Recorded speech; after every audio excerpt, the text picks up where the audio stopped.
ونعوذ بالله من شرور أنفسنا ومن سيئات أعمالنا من يهده الله فلا مضل له ومن يضلله فلا هادي له ونشهد أن لا إله إلا الله وحده لا شريك له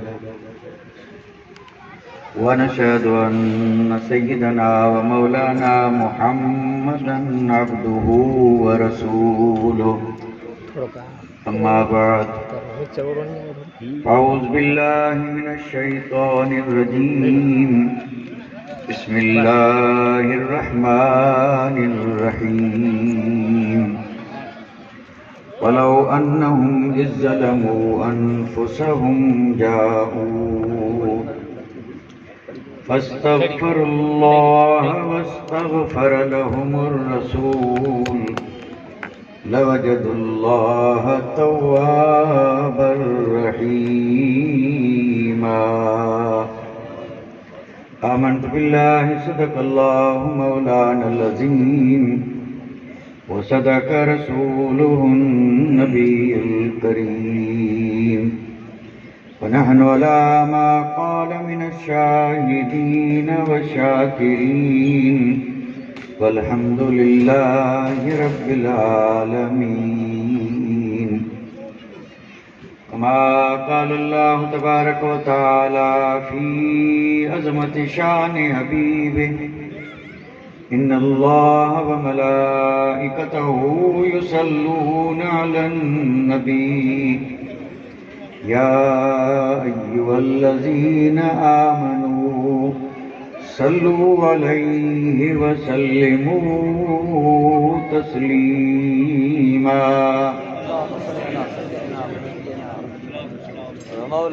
اللهم صل على سيدنا مولانا محمد وعلى آل سيدنا مولانا محمد وبارك وسلم صلاة وسلاما عليك يا رسول الله صلاة وسلاما عليك يا حبيب الله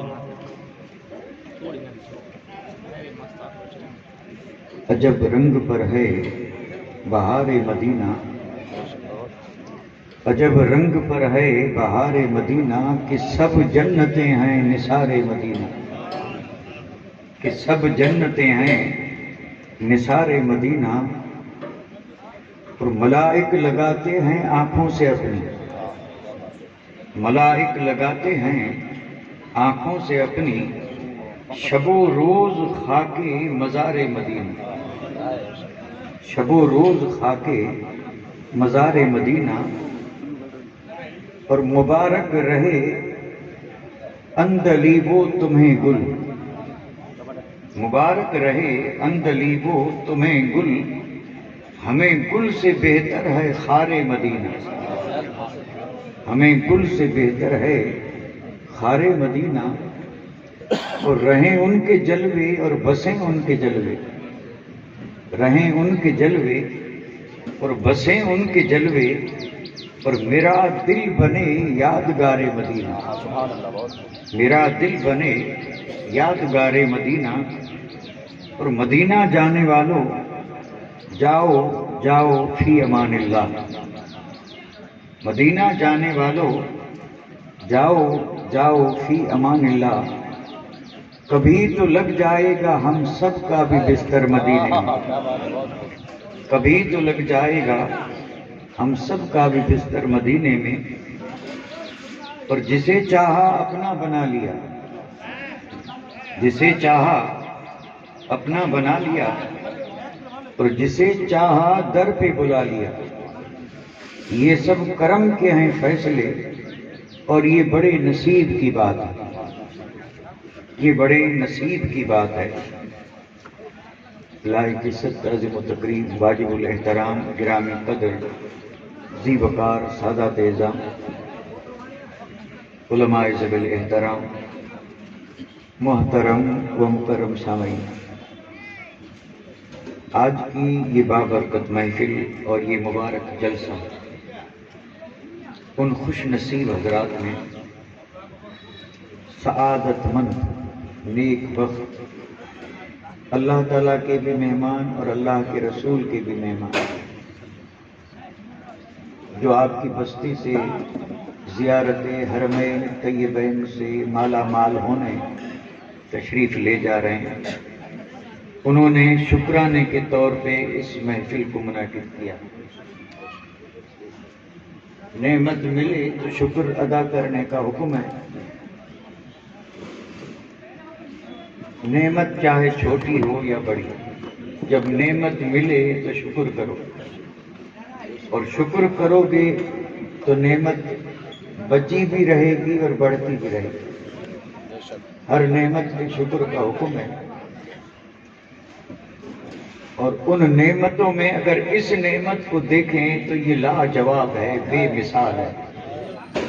یہ ایسی نعمت ہے کہ جو نصیب والوں کو ملتی، وقت والے، نصیب والے، اور یہ وہ خوش نصیب ہیں کہ جنہیں بلاوا آیا۔ جاتے وہی ہیں جنہیں سرکار بلاتے ہیں، اور الحمدللہ جا رہے ہیں خوش نصیب۔ لیکن یہاں پہنچنے کے بعد مجھے جب یہ علم ہوا تو میری حیرت کی بھی کوئی انتہا نہیں رہی۔ میں تو یہ سمجھ رہا تھا کہ 2-4 جا رہے ہیں، بہت خوب، کیونکہ آج کل الحمدللہ اکثر مقامات پہ خوش نصیب جا رہے ہیں، جلسے ہو رہے ہیں، کہیں 1، کہیں 2، کہیں 4، اور یہاں پہنچنے کے بعد پتا چلا کہ یہاں تو 2-4 کی بات نہیں ہے، پورا قافلہ ہے، اور تقریباً جہاں تک تعداد کا معاملہ ہے تو یہ 60-70 کے قریب، اور اس پر مزید حیرت یہ ہوئی کہ وہ اکثر ایک ہی برادری کے ہیں، یعنی قافلہ ہے اور وہ قافلہ بھی برادری، تو سمجھ رہے ہیں یعنی اتنا بڑا قافلہ، اور وہ سارا قافلہ پورا ایک برادری۔ تو کیا یہ اللہ تعالیٰ کا بہت بڑا احسان ہے؟ بہت بڑا احسان ہے، اور یہ کرم ہے آقا انعامدار تاجدار مدینہ۔ اس لیے الحمدللہ پہلے تو میں اپنی طرف سے اور آپ تمام سامعین جو اس محفل میں آئے ہیں ان کی طرف سے ان جانے والے خوش نصیب حضرات کی بارگاہ میں بڑے ادب اور احترام سے ایک بار نہیں بلکہ 100 بار مبارکبادی پیش کرتا ہوں، اور اس دعا کے ساتھ کہ اللہ تعالیٰ اس سفر کو ان پر آسان فرمائے، اور اللہ تعالیٰ ان کی اس عظیم عبادت کو قبول فرمائے، اور اللہ تعالیٰ انہیں قدم قدم پر ادب کی توفیق رفیق عطا فرمائے۔ کیونکہ جس مقام پہ یہ جا رہے ہیں وہاں عاشقوں نے جب تعلیم دی تو انہوں نے یہ کہا کہ حرم کی زمین، اور قدم رکھ کے زمین حرم کی ہے، مکہ المکرمہ میں بھی حرم ہے اور مدینہ منورہ میں بھی حرم ہے، حرم مکہ، حرم مدینہ، تو یہ حرم کی زمین، اور پھر اس پہ قدم رکھ کے چلنا، حرم کی زمین اور قدم۔ دیکھو ہم یہاں یہ نام تو ضرور سنتے ہیں لیکن کبھی کوشش نہیں کی کہ حرم کہتے کس کو ہے، اور پھر حرم کی زمین کا مقام مرتبہ کیا ہے، حرم کی تعریف کیا ہے، یہ تو ان تقاریر میں، بیانات میں اس چیز کو معلوم کرنا کہ بہت مشکل ہے۔ یہ تو شوق ہونا چاہیے. یا تو آدمی خود پڑھے سمجھے یا کسی عالم کی بارگاہ میں جا کے اور اس سے کہے کہ ذرا مجھے بتا حرم مجھے کر دے. اب یہ 1 گھنٹے کی تقریر میں یہ تقریر جو ہوتی ہے نا یہ صرف ابھی ایک رسم ہے اور بڑی بابرکت رسم ہے. اس میں ہم چاہیں سارا سمجھ میں آ جائے ہو نہیں سکتا. اس کے لیے شوق چاہیے, لگن چاہیے, اور لگن شوق ہو تو سمجھنے کے لیے وہاں ایک جگہ نہیں ہے, وہاں تو سینکڑوں مقامات ہیں. ان سینکڑوں مقامات کی جب صحیح معرفت حاصل ہوگی تو ابھی جو شوق ہے اور ابھی جو تڑپ ہے اس میں یعنی سینکڑوں درجہ اضافہ ہو جائے گا. پھر یہ تڑپ بھی بڑھ جائے گی, طلب بھی بڑھ جائے گی, شوق بھی بڑھ جائے گا اور حال بھی بدل جائے گا. ان سارے مقامات کی اگر صحیح تعریف معلوم ہو اور وہ کتنے عظیم مقامات ہیں, یہ علم ہونا ضروری ہے. اور ہر جانے والے پر یہ بھی ضروری ہے کہ سب سے پہلے وہ یہ سوچے کہ جا کہاں رہا ہے. یہ جا تو رہا ہے لیکن کہاں جا رہا ہے. ہم تو الحمدللہ اتنا تو ضرور جانتے ہیں بھئی یہ خوش نصیب جو جا رہے ہیں کہاں جا رہے ہیں. تو آپ محفل میں بیٹھنے والے خوش نصیبوں سے پوچھیں گے, میں ان کو بھی خوش نصیب کہہ رہا ہوں اور اس میں کوئی شک نہیں. اللہ ایمان سلامت رکھے, اگر ایمان سلامت ہے تو وہ خوش نصیب ہے, اور باقی سب کچھ ہو اور ایمان نہیں ہے تو بد نصیب ہے. ایمان ہے تو خوش نصیب ہے, اور باقی سب ہو اگر ایمان نہیں ہے تو یہ ہے. تو الحمدللہ اللہ کرے تو خوش نصیب رہیں, اللہ ایمان کو سلامت رکھے, لٹیروں سے رب بچائے. تو یہ جانے والے کہاں جا رہے ہیں یہ سوال ہے.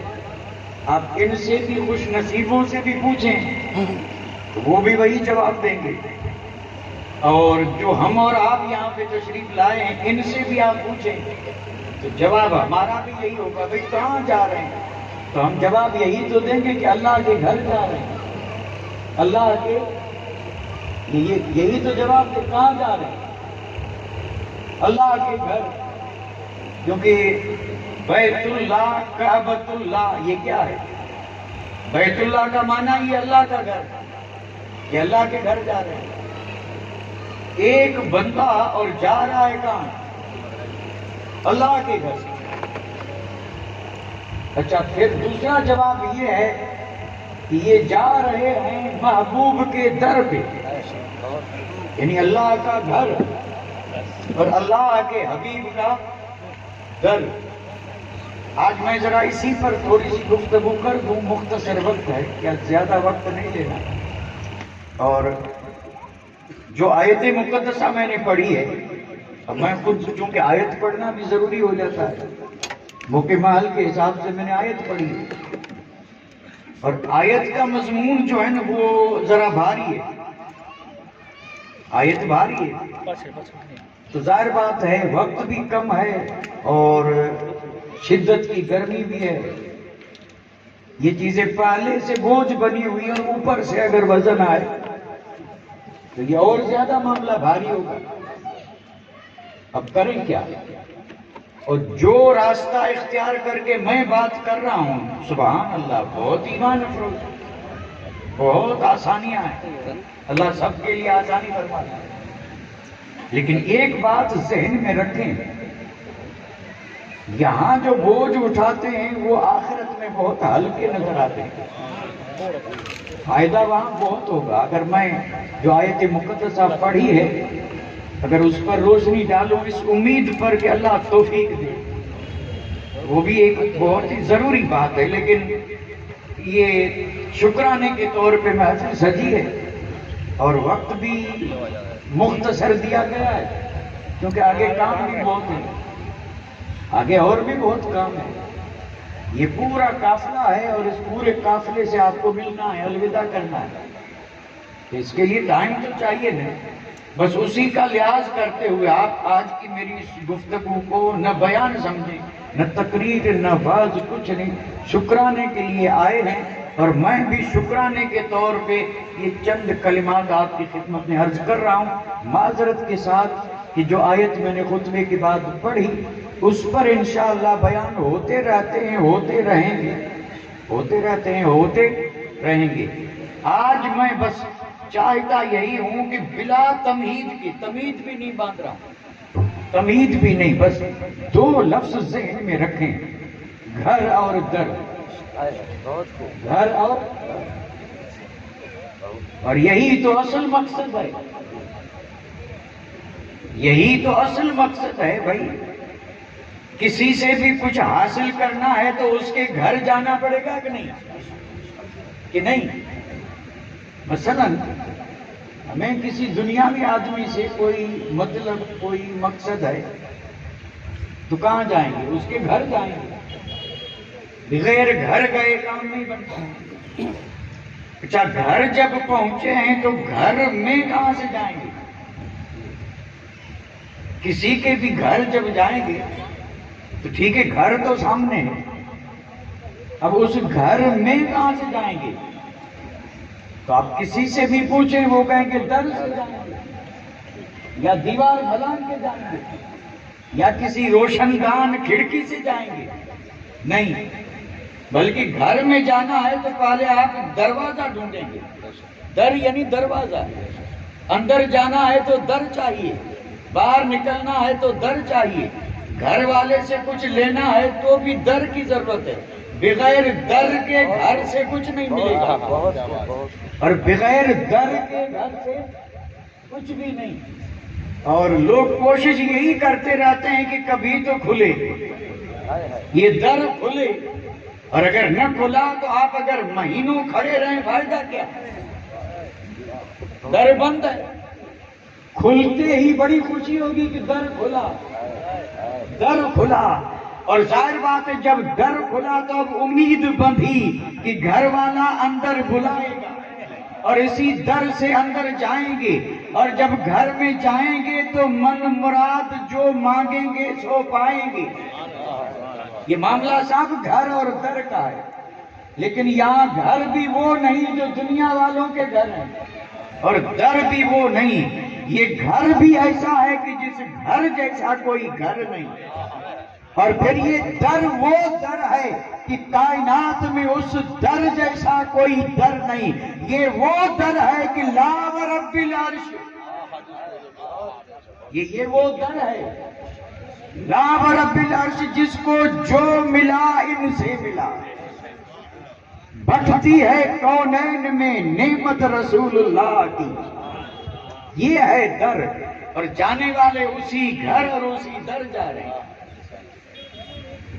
گھر اللہ کا اور در رسول اللہ کا، گھر اللہ کا اور در، بھئی یہ خدائی قانون ہے، یہ قانون الہی ہے۔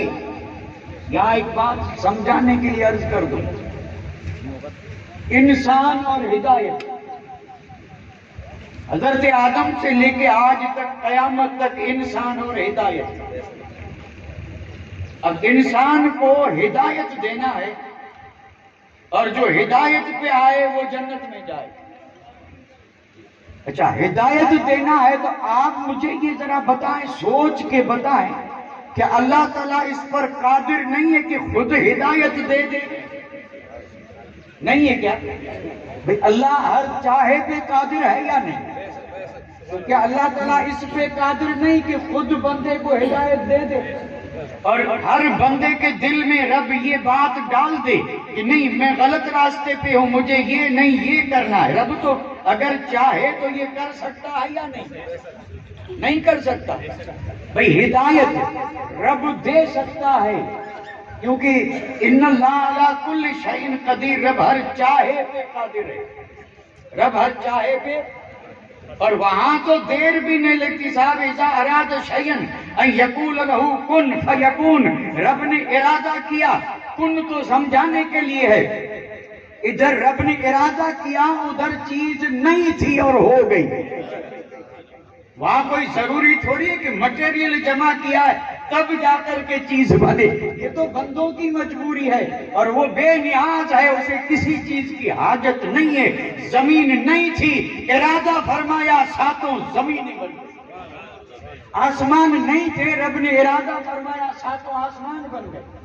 سورج چاند ستارے 18,000 عالم، ارادہ کیا تو جس کے ارادے سے اتنی بڑی کائنات بنی وہ ارادہ فرمائے تو کیا آدمی ہدایت یافتہ نہیں ہوگا؟ بے شک ہوگا. لیکن قانون الہی یہ ہے کہ ہدایت ڈائریکٹ نہیں دینی ہے. ہدایت جب بھی ملی ہے در رسول سے ملی ہے.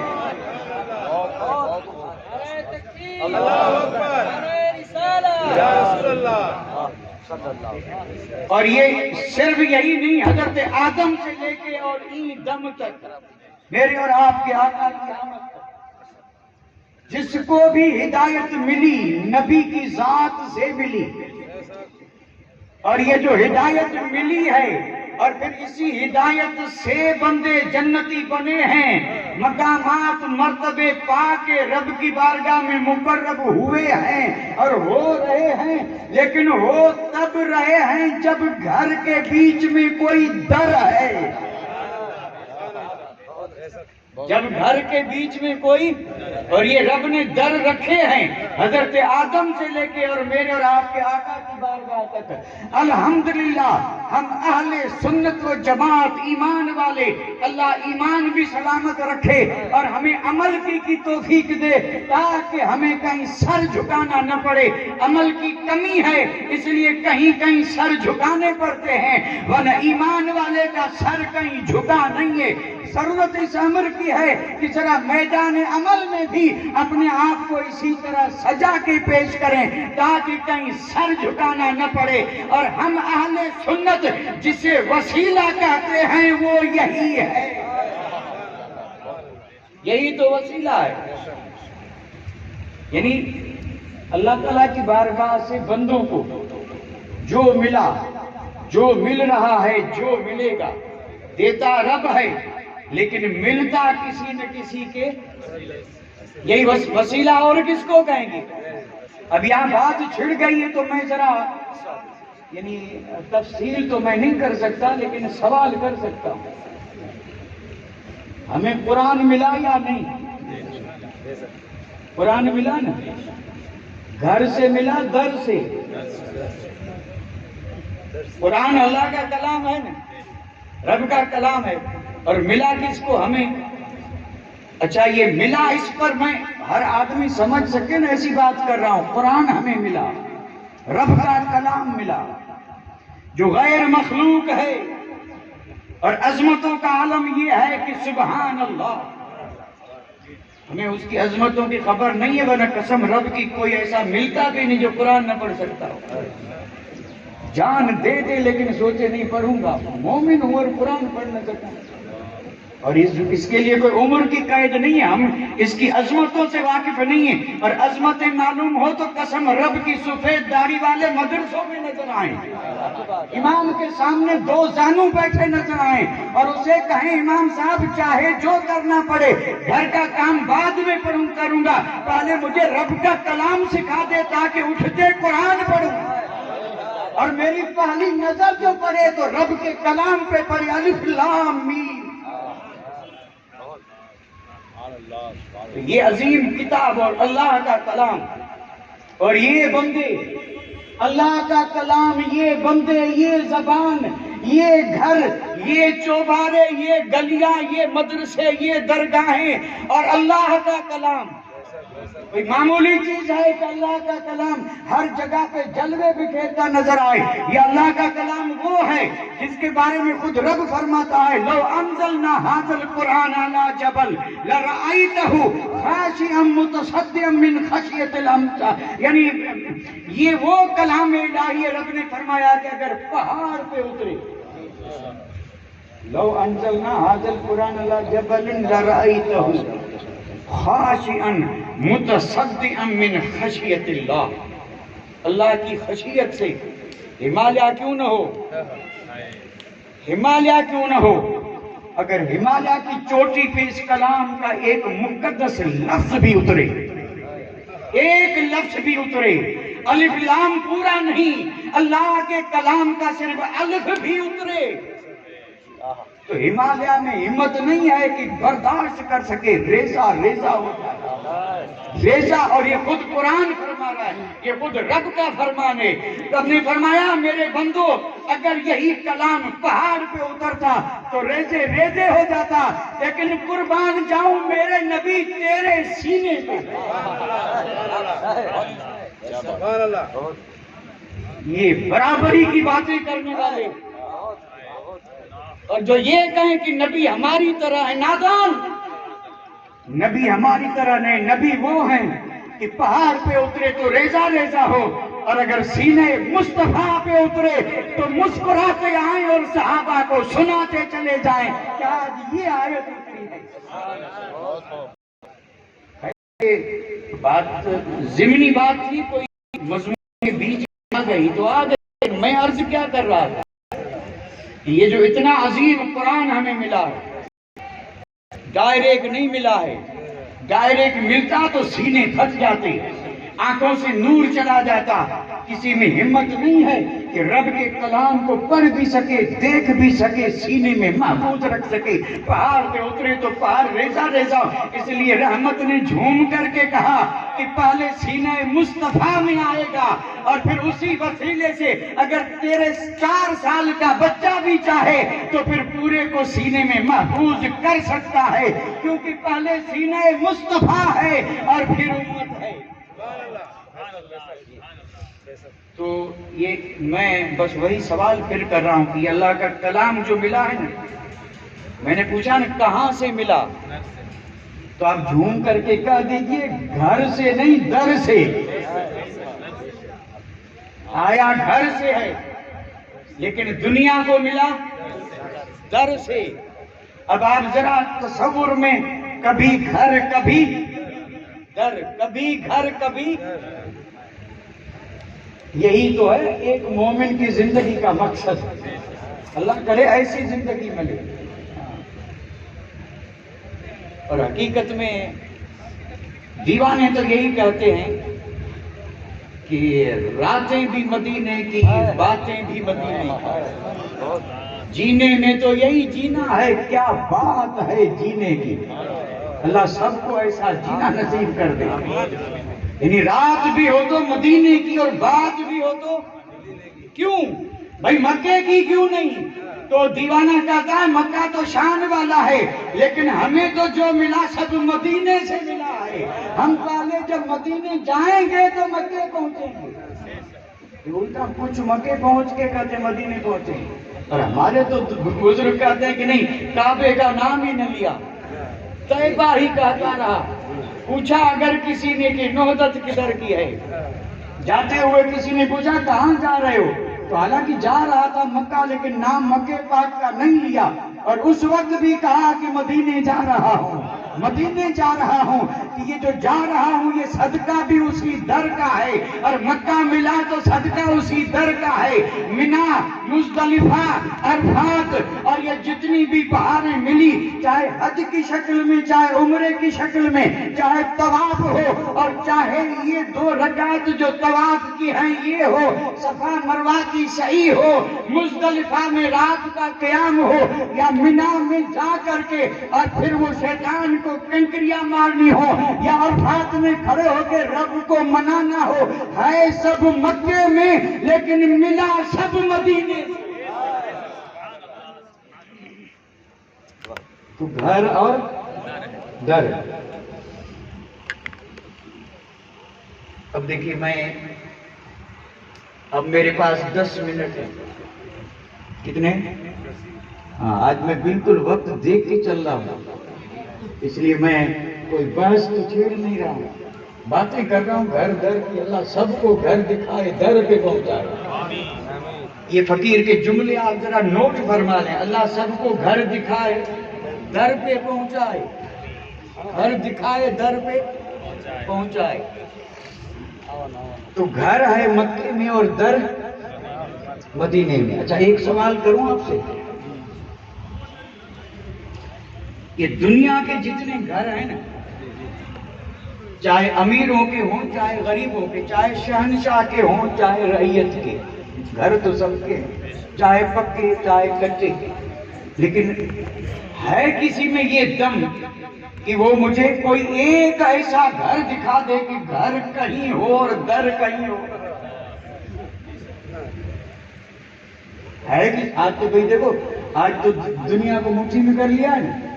آج تو کوئی چیز ایسی نہیں کہ جو آپ موبائل میں سرچ کریں اور پھر کوئی ہے جو مجھے ڈھونڈ کے بتا دے کہ گھر کہیں ہو اور در ہے کہیں ایسا؟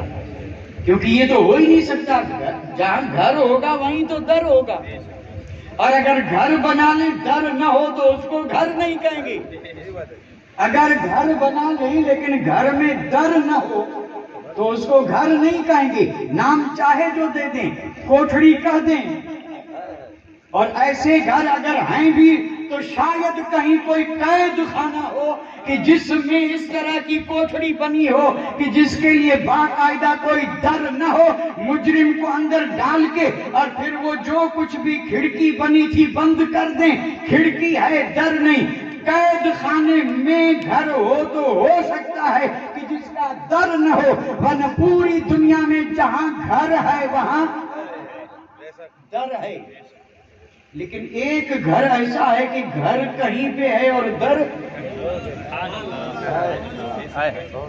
گھر کہیں پہ اور در کہیں پہ. اور یہ صرف اور صرف اللہ اکبر ہر ایمان والا جانتا ہے کہ گھر مکے میں ہے اور اس گھر کا در مدینے میں ہے. اور اس پر میں پہلے جو عرض کر چکا تھا وہ سب اسی کی دلیل تھی، کیونکہ کائنات کو جو ملا وہ در سے ملا ہے. تو در نہیں کہیں گے تو کیا کہیں گے؟ آیا اللہ کے گھر سے، دیا اللہ نے، لیکن کائنات کو ملا کہاں سے؟ تو مصطفیٰ کی دربار سے. تو یہی تو در ہوا. تو یہ گھر اور وہ در، اور یہ ان دونوں کا ایک دوسرے سے الگ ہونا. گھر کہیں پہ ہے اور در کہیں پر ہے. کیا یہ امتحان نہیں؟ کیا یہ امتحان نہیں ہے؟ کیا یہ ایمان کی پہچان نہیں ہے؟ یعنی یہ حکمتیں جو ہیں نا، اس میں ہو سکتا ہے ایک حکمت یہ بھی ہو، ایک حکمت یہ بھی ہو کہ آئے ہیں مکے پاک میں، حج پڑھ لیا. حج جس نے پڑھا گناہ معاف ہو گئے کہ نہیں؟ ہو گئے نا. کیا جس کے گناہ معاف ہو گئے اس کو کیا ملے گی؟ جنت. گناہ معاف ہو گئے تو اس کو ملے گی. اچھا کب ملے گی؟ گناہ معاف ہو گئے انسان. بالکل حدیث یہ حج کی فضیلتوں میں عمرے کی فضیلتوں میں لکھا ہے. اور حج میں تو خیر ہوتا یہ عمرہ ہے ہی اس لیے، کوئی سمجھے یا نہ سمجھے، یہ عمرہ ہے ہی اس لیے تاکہ گناہ دھل جائے. یہ سفر ہے ہی اس لیے. یہ تو فرض تو ہے نہیں. حج تو فرض ہے، پر فرض پہ تو خیر توجہ ہی نہیں ہے. فرض ہو یا نہ ہو عمرہ ہونا چاہیے. تو یہ عمرہ ہے نا، عمرہ یہ سنت ہے اور یہ زیارت ہے. اور میں نے جو آیت پڑھی تھی وہ آیت اسی لحاظ سے پڑھی تھی، لیکن بولا نہیں. عمرے کا مطلب یہ ہے کہ رب نے فرمایا بندے گناہ کر کے اپنے اوپر ظلم کیا ہے نا، تو معاف تب ہوگا جب میرے محبوب کے در پہ آئے گا. جاؤ کا اس کے سوا کوئی ترجمہ ہو ہی نہیں سکتا کہ جو اپنی جانوں پہ ظلم کریں. رب فرماتا ہے محبوب اگر بخشوانا چاہتے ہیں تو انہیں تیرے در پہ آنا پڑے گا. یہ قرآن ہے. اگر گناہگار گناہوں کو بخشوانا چاہتے ہیں، مغفرت چاہتے ہیں اور یہ چاہتے ہیں کہ عفو کا قلم رب پھیر دے اور سارے گناہ معاف ہو جائیں، تو رب نے فرمایا کہ بندے یہ ممکن ہی نہیں. تبھی ہو سکتا ہے جاؤ کا محبوب وہ تیرے در پہ آئیں اور آ کر کے کہیں کہ پروردگار بخش دے. اب تو آ چکا ہوں پھر بھی رب فرمائے گا نہیں بخشوں گا تب جب میرا محبوب تیری مغفرت کے لیے ہاتھ اٹھائے گا. ادھر مصطفیٰ نے ہاتھ اٹھائے, رب نے سارے گناہ بخش دیے. نعرہ رسالت, عظمت مصطفیٰ, علماء اہل سنت. اب وہی سوال, بخشایا بخشا بخشایا, جیسے کہتے ہیں جیسے ماں کے پیٹ سے آج ہی جنم, تو اب جنتی ہوا کہ نہیں؟ اور اس پر میں نے آپ سے پوچھا تھا, جنتی تو بن گیا لیکن جائے گا کب؟ کیا جیسے ہی بخشا گیا وہ جنت میں ہے کیا؟ کب جائے گا؟ تو آپ کہیں گے بھائی ابھی تو اللہ اس کو حیاتی دے, خیریت سے لوٹ کے آئے, پھر جو رب نے اس کو عمر دی ہے وہ بتائے, اور خیر سے کلمے کے ساتھ دنیا سے جائے, اور پھر قبر میں دیدار مصطفیٰ پائے, اور پھر سو کر کے انتظار کرتا رہے, پھر میدان محشر آئے, حساب ہو, جلوہ مصطفیٰ دیکھے, اعمال تلیں, رب فضل فرمائے, اور پھر پروانہ ملے, پھر جنت کا در کھلے, تب گیا جنت میں. بن تو گیا لیکن جنت میں کب جائے گا؟ بڑا لمبا سفر بیچ میں ہے کہ نہیں؟ ہے کہ نہیں؟ یہ بات ہو رہی ہے اللہ کے گھر مکے پاک کی. وہاں اس قابل بن گیا کہ وہ جنت میں جائے گا. اچھا پہنچا مدینہ, اللہ سب کو پہنچا دے. مدینہ منورہ میں پہنچا تو پیار نے اسے تڑپایا, پہنچا مسجد نبوی میں. کہاں پہنچا؟ مسجد نبوی میں پہنچا. 2 رکعت نفل پڑھ لیے تحیت المسجد کے. یہ پہلے پڑھنا ضروری ہے, ہر مسجد میں ہے تو یہاں بھی تو سب سے پہلے وہی کرنا پڑے گا. مسجد کے 2 نفل پڑھ لیے. اب مسجد کے 2 نفل پڑھ لیے, اب کیا کریں؟ اب گیا مواجہے میں. مواجہہ منا روبرو. یہ تو ہے سافراز کی بات. مواجہہ کا منا یہ وجہ سے بنا ہے. وجہ منا چہرہ, یہ میرا چہرہ, یہ آپ کا چہرہ, میں آپ کو دیکھ رہا ہوں, آپ مجھے دیکھ رہے ہیں, اسی کا نام ہے مواجہہ. یعنی چہرے کے سامنے چہرہ ہے, ادھر امتی کا چہرہ ہے, ادھر نبیوں کے نبی کا چہرہ ہے. اب یہ تیرا مقام ہے کہ چاہے تو دیکھے یا نہ دیکھ سکے لیکن نبی سامنے جلوہ بھرتا. اور دیکھنے والے آج بھی دیکھ رہے ہیں, قیامت تک دیکھتے رہیں گے, کیونکہ میرے آقا حیات ہیں اور سامنے ہے. اس لیے وہاں پر کوئی بھی یہ نہیں کہتا کہ یہاں یہ نہ کرو, وہ سلام کرو. سلام, جو سلام کے منکر ہیں وہ بھی جب بالکل اسی مواجہے کے سامنے آتے ہیں تو پھر طریقہ ان کا, لیکن وہ بھی کہتے ہیں السلام. السلام وہ بھی کہتے ہیں. سلام نعوذ باللہ جو مر کے مٹی میں مل جائے اسے سلام نہیں کیا جاتا, سلام زندہ کو کیا جاتا ہے. ہم تو مانتے ہیں لیکن جو نہیں مانتے انہیں بھی اپنی یہ عہدہ منصب یہ محفوظ رکھنا ہے, اس لیے گزرتے ہیں تو گاڑی سے اتر کے وہ بھی کہتے ہیں السلام. وہ یا رسول اللہ نہ کہیں تو ان کا نصیب ہے, لیکن سلام وہ بھی کرتے ہیں. روبرو سامنے. اللہ اکبر. جب سامنے پہنچے تو ہم دیکھیں یا نہ دیکھیں مصطفیٰ دیکھیں, بالکل جیسے ہم ایک دوسرے کو دیکھ رہے ہیں اسی طرح میرے آقا اپنے غلام کو دیکھ رہے ہیں. اور صرف دیکھ ہی نہیں رہے بلکہ دل میں جو خیالات گزر رہے ہیں, دل پہ جو حالات آ رہے ہیں, میرے نبی کی نظر اس پر بھی ہے. اور اگر کوئی اسی لیے گیا ہے کہ یا رسول اللہ ظلموں کا پہاڑ سر پہ لایا ہوں, آیت پڑھ کر کے آیا ہوں, بلایا ہے تب آیا ہوں, جاؤں پر عمل کرتے ہوئے آیا ہوں, اقرار کرتا ہوں, رب سے مانگتا ہوں, لیکن آقا آپ رحمت للعالمین ہیں, ذرا غلام پہ نظر فرما کے تھوڑے سے ہاتھ تو اٹھا دے تاکہ جرم بخشے جائیں اور رب راضی ہو جائے. یہ ہے عمرہ. اچھا جب میرے آقا نے کرم فرمایا اور رب نے بخشش دے دی، جنتی ہوا کہ نہیں؟ تو اب یہاں حال دوسرا ہے، اور جو سب پر روشن ہے، نفل پڑھے، مواجہے میں گیا، سلام کیا، رب نے فضل فرمایا، ملاقاتیں ہوئی، باتیں ہوئی، ہوتی ہیں، لیکن سب کی نہیں، سب کی نہیں۔ سب یہ نہ سمجھے کہ ملاقات بھی ہوگی اور بات بھی ہوگی۔ کوئی اعلیٰ حضرت جیسا عاشق بن کے جائے پھر دیکھے، کوئی عبد الرحمن جامی جیسا جائے، اور کوئی جلال الدین رومی جیسا جائے، اور کوئی شاہ بھٹائی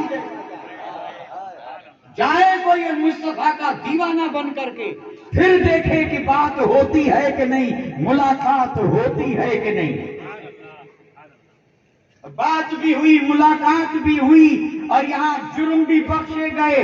رحمت نے جھوم کر کے کہا، غلام مکے میں وعدہ تھا اور سودا ادھار تھا، یہاں ادھار نہیں ہے، نقد ہے۔ ما بین بیتی و منبری روضۃ من ریاض الجنہ، میرے گھر منبر کے بیچ میں جنت ہے، چلا جا۔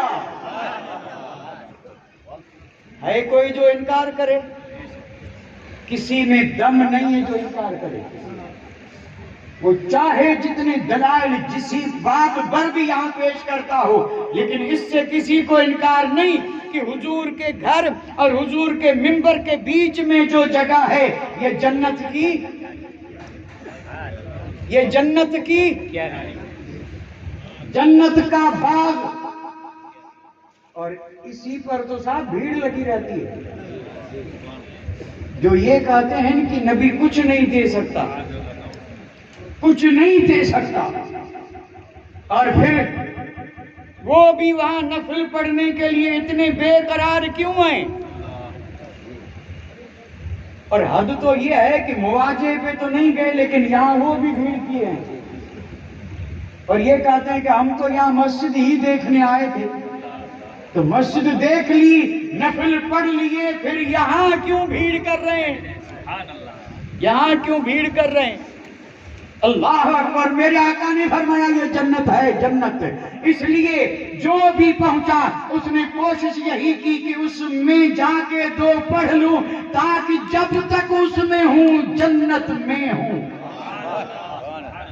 یہ ہے مصطفیٰ کا کرم، گویا جنت میں، اس جنت کی تیاری میں۔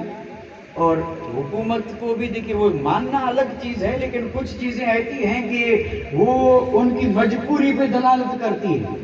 ساری مسجد نبوی کی جو چٹائیاں ہیں اس کا رنگ سرخ ہے، مخملی، بڑی قیمتی، بڑی خوبصورت، کہیں بچھی ہیں، کہیں نہیں بچھی، کہیں سمیٹ کے رکھ دیا ہے، بچھاتے ہیں، اٹھاتے ہیں۔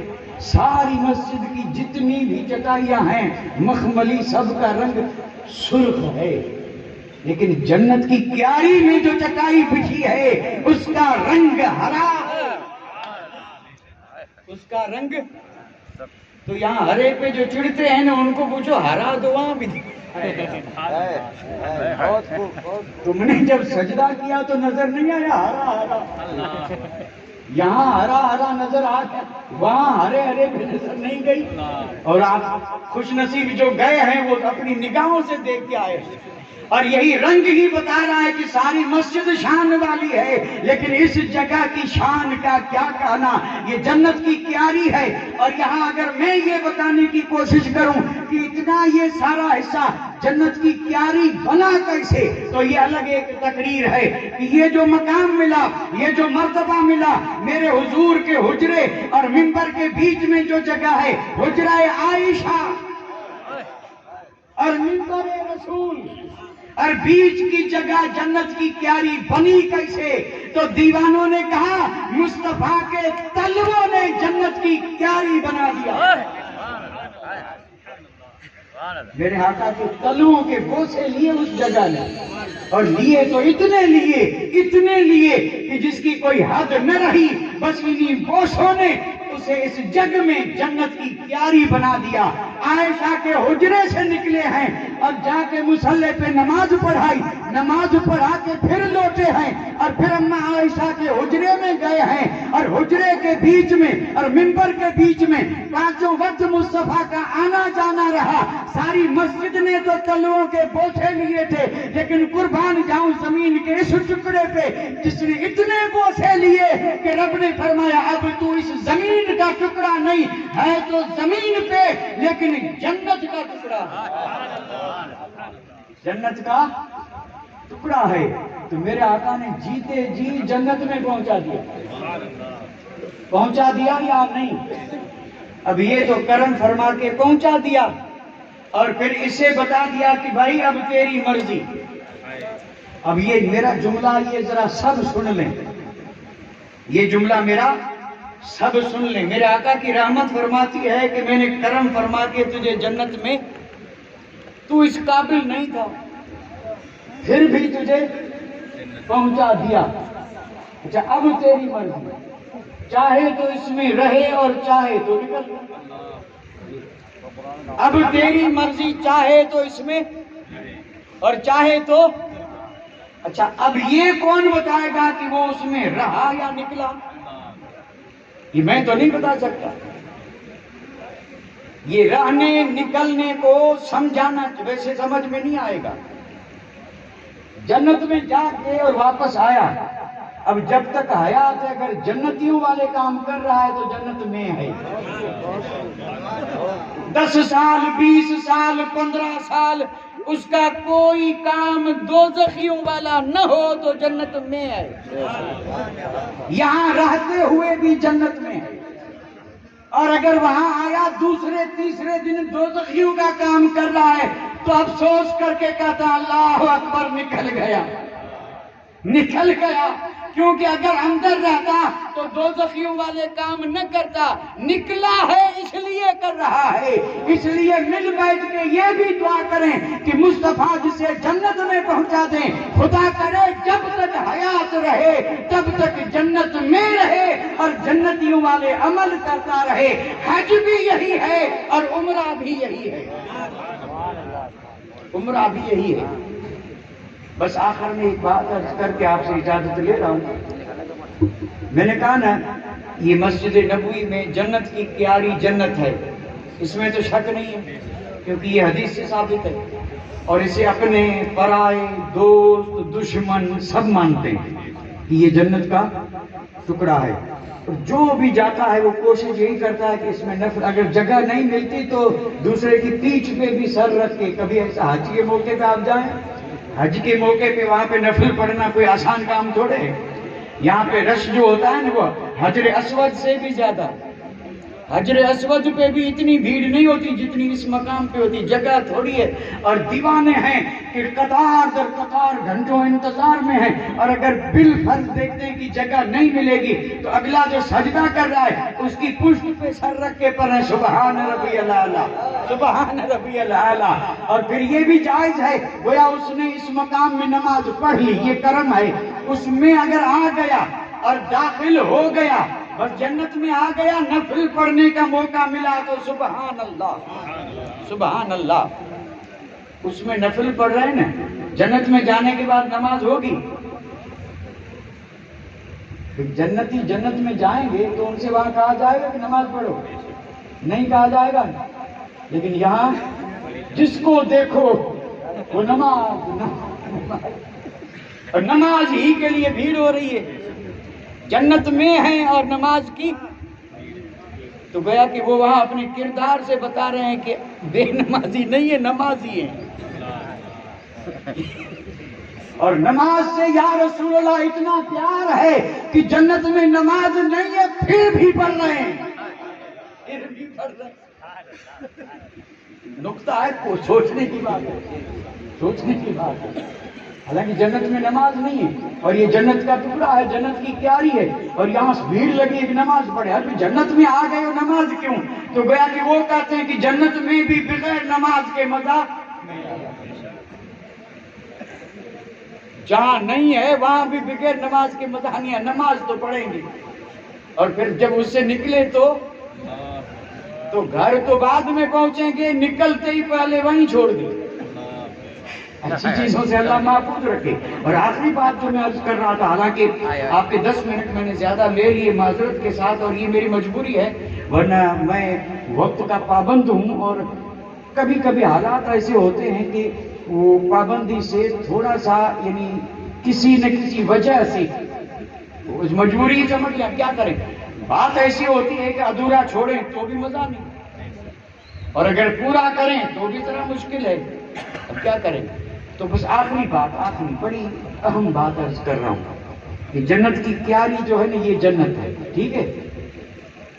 ایک بزرگ گئے جنت کی کیاری میں، چاروں طرف جنت کی کیاری دیکھی، اور پھر دیکھا کہ یہاں تو لاکھوں کی تعداد میں عاشق آئے۔ جنت اتنی سی، جنت چھوٹی اور آنے والے لاکھوں۔ ابھی اس میں سب کیسے آ سکتے ہیں؟ اس طرح کا خیال آتے ہیں خیال، لیکن پھر اس کو تھوڑا سا سکون ہوا کہ ایک جنت یہاں بھی ہے اور ایک جنت ادھر بھی ہے، جنت البقیع۔ جنت البقیع بھی جنت ہے، اور اس میں بھی شک نہیں کہ جنت البقیع جنت ہے۔ تب ذرا اس کو ایسا لگا کہ نہیں، یہاں ایک نہیں، دو جنتیں ہیں، اس لیے یہاں نہیں تو اس پہ شاید کم ہی لوگ تیار ہوں گے۔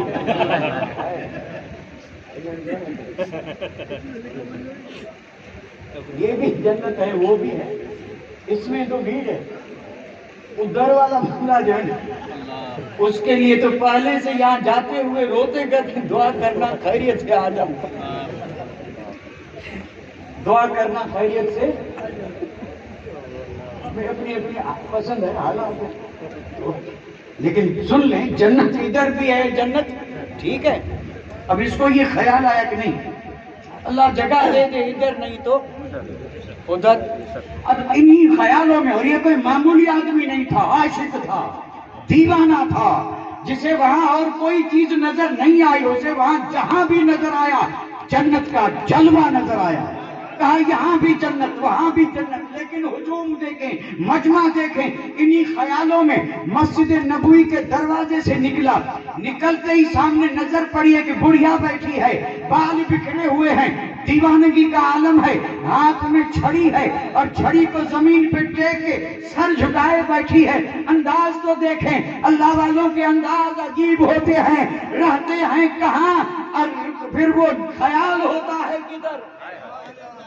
اب یہ بڑھیا اپنے خیالوں میں بیٹھی، سر جھکائے، آنے والے آ رہے ہیں، جانے والے جا رہے ہیں، یہ اپنے اسی دھن میں، نہ کسی آنے والے کو دیکھ رہی ہے نہ جانے والے کو۔ وہ تو گویا کہ جسے دیکھنا چاہیے اسے دیکھ رہی ہے۔ کیا ضرورت ہے کسی کو دیکھنے کی؟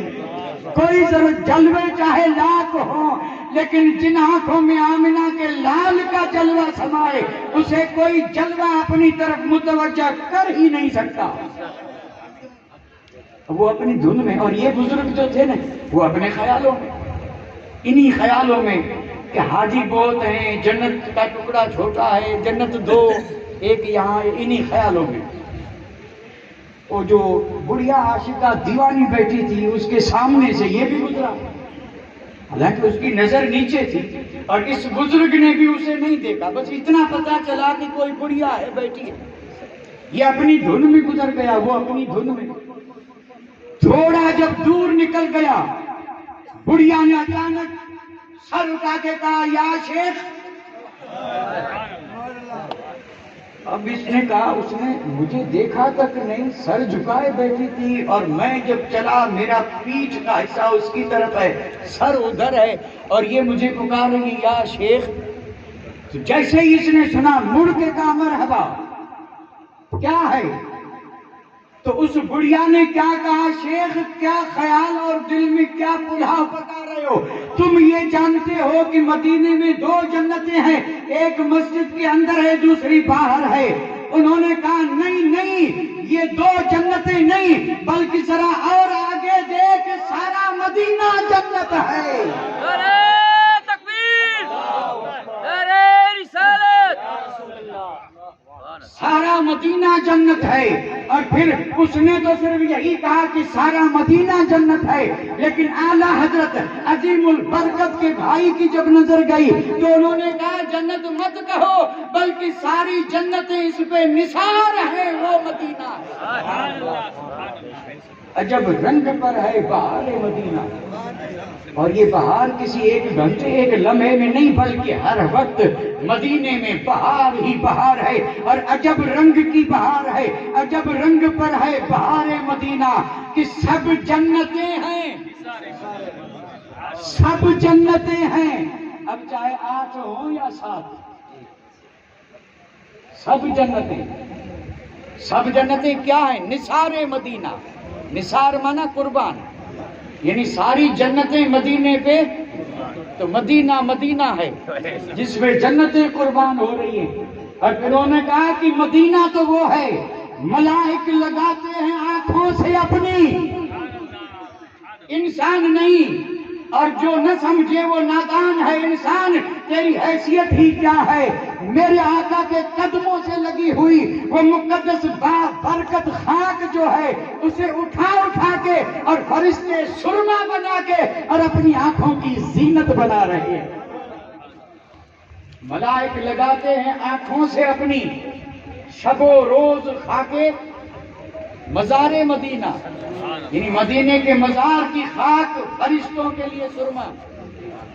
میری خاک یا رب نہ برباد جائے، پسے مرگ کر دے غبار مدینہ، پسے مرگ کر دے۔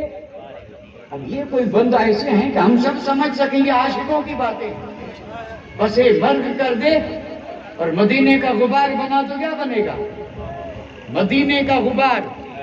صحابہ لوٹے تھے ایک جنگ سے اور تیز ہوا چل رہی تھی، اور ظاہر بات ہے ہوا تیز چلتی ہے تو وہاں ریتیلا علاقہ ہے، ریت بھی اڑتی ہے، غبار بھی اڑتا ہے، چاروں پہ غبار لگا تھا۔ صحابہ نے جب صاف کرنے کا ارادہ کیا، میرے آقا نے فرمایا یہ غبار کسی اور سرزمین کا نہیں، یہ میرے مدینے کا غبار ہے، اسے چہرے پہ رہنے دو، یہ غبار نہیں بلکہ یہ شفا ہے۔ وما علینا الا البلاغ وآخر دعوانا الحمد للہ رب العالمین۔